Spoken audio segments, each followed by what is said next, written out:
전직 대통령 묘를 참배한 이 인물 출마만 남은 듯 같습니다. 지금 윤석열 대통령 순방 중에도 국민의힘 내용은 쉽게 가라앉지 않는 것 같아요. 나경원 전 의원 얘기인데요. 정진석 비대위원장의 자제 당부에도 소용가 없이 이제 당권을 두고 나경원 전 의원 측도 물러서지 않고 있습니다.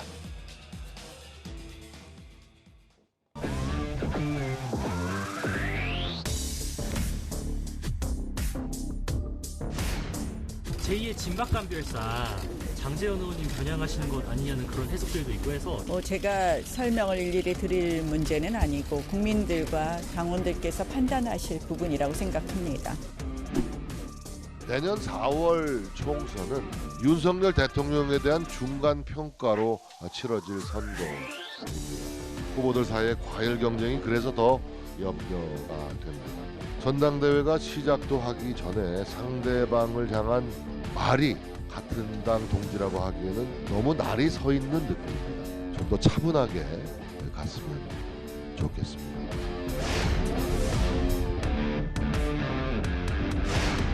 대통령이 국익을 위해서 외국에 나가 계시고 하니까 귀국 후에 의사를 바뀔 걸로 제가 알고 있고요. 저출산 부위원장 사의를 표할 때부터 그런 출마 의지가 좀 굉장히 컸다 이렇게 보여지고 있습니다.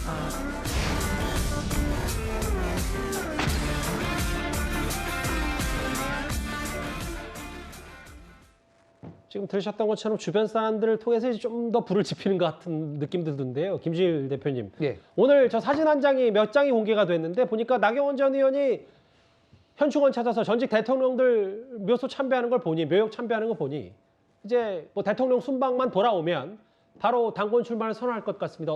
제 말이 맞다고 생각을 하세요? 저는 뭐 출마할 가능성이 매우 높다고 보고 보통 현충원 방문하면은 보통 정치적 결단을 하기 전에 가는 장소라서 정치적 결단을 하고 보통 서문시장, 대구 서문시장 가면은 기를 받아서 온다고 해서 하는데 뭐 김건희 여사는 왜 가셨는지 모르겠습니다. 출마하실 분도 아닌데 중요한 거는 지금 뭐 김건희 여사 얘기는 또 갑자기 왜 껴놓으신지 일단 말씀해 주십시오. 그러니까 뭐 그런 몇몇 장소들의 상징성이 있다라는 거죠. 제가 말씀드리는 거는 현충원은 이제 어떤 전직 뭐 순국 선열들한테 이제 어떤 자문자답하는 그런 과정이라고 이제 상징적으로 우리가 다 이해를 하니까 그 부분에 있어서 이제 정치적 결단이 임박했다라는 건데 중요한 거는 저 결단이라는 것이 정말로 순수하게 정말로 나가려고 했었던 것인가 아니면 등 떠밀려서 지금 나갈 수밖에 없는 것인가를 좀 봐야 될 것 같아요.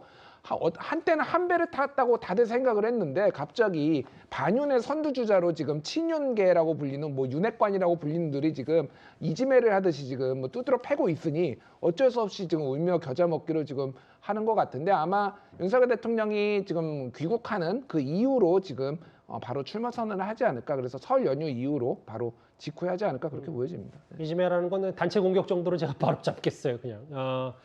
그러면서 오늘 전직 묘역 참배하고 또 윤 대통령의 여러 이번에 순방 성과를 또 SNS를 통해서 뭐라고 했나요? 가슴이 벅차오른다.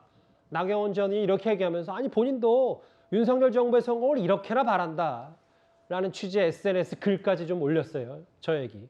자기 반윤 아니다. 뭐 이런 메시지 좀 강조하고 싶은 것 같은데요.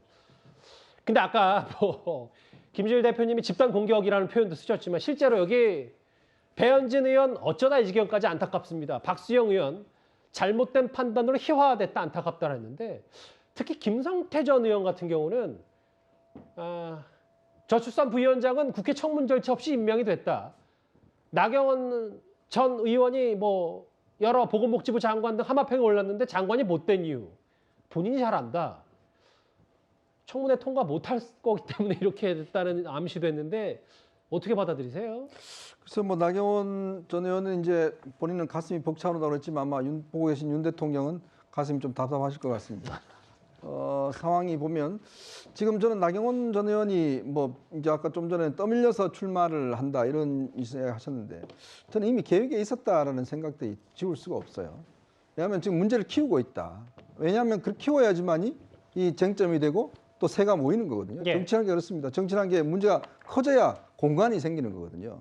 그런 면에서 보면 저는 나경원 전 의원 지금 저런 행보 자체는 보면 정해진 순서대로 저는 가고 있는 것이다. 그리고 또 의도적으로 이 싸움 자체를 하고 있는 것이 거기에 또 윤핵관들이 함께 또 싸움을 붙어주는 것이고 그러면서 본인의 어떤 이 입지 자체가 넓어지는 뭐 그런 상황들을 지금 초래하고 있는 것인데 결국 이게 여권 전체를 보면 완전 마이너스 정치를 하고 있는 것이다라는 생각이 들어요. 불과 1년 전에 이준석 전 대표 사퇴에서 어떤 걸 얻었습니까? 결국은 이 여당 내부에 분열이 생기면 대통령 지지율 떨어지는 거 다 봤습니다. 근데 또 이제 이런 게 지금 반복하고 있거든요. 이제 그런 더군다나 지금 김성태 전 의원 같은 경우는 그동안 제가 알기로 아마 나경원 전 의원이 장관을 꽤 하고 싶었던 모양 같아요.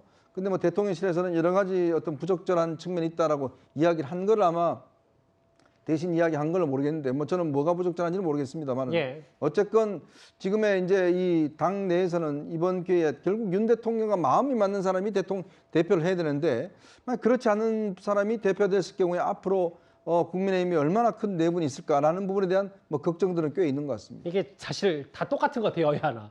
내부 총질이냐 아니냐. 아니다. 건강한 비판이다. 이 얘기가 계속 왔다 갔다 하고 실제로 장제원 의원하고 나경원 전 의원이 SNS로 얘기를 하면서 아니 제2의 진박 가면서 그러니까 7년 전에 당시 다 친박 진박 자처하다가 총선에서 지지 않았냐. 이거 똑같이 되풀이할 거 아니냐. 쓴소리랑 또 이 얘기.